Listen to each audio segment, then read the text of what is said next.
சமிருதி.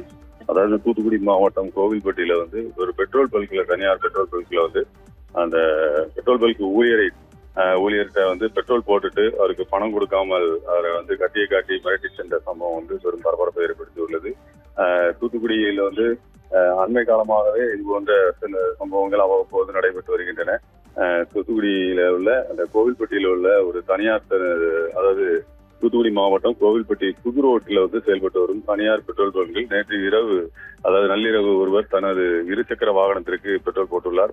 Petrol போட்டு முடிந்ததும் அங்குள்ள ஊழியர்கள் பணம் கேட்டதற்கு பணம் தர மறுத்தது மட்டுமன்றி கத்தியை காட்டி மிரட்டி பணம் தராமல் அங்கிருந்து சென்றுள்ளார். தற்போது அந்த தொடர்பான சிசிடிவி காட்சிகள் வெளியாகி பெரும் பரபரப்பை ஏற்படுத்தியுள்ளது.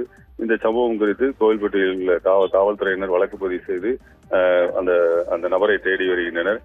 இது போன்ற சம்பவங்கள் அவ்வப்போது, அதாவது கத்தியை காட்டி மிரட்டுவது, கொலை கொள்ளை சம்பவங்கள் போன்றவை தற்போது அதிகமாகி வருவதால் இதற்கு உடனடியாக இரும்பு கரம் கொண்டு காவல்துறையினர் உரிய நடவடிக்கை எடுக்க வேண்டும் என்பது தூத்துக்குடி மக்களினுடைய கோரிக்கையாக உள்ளது.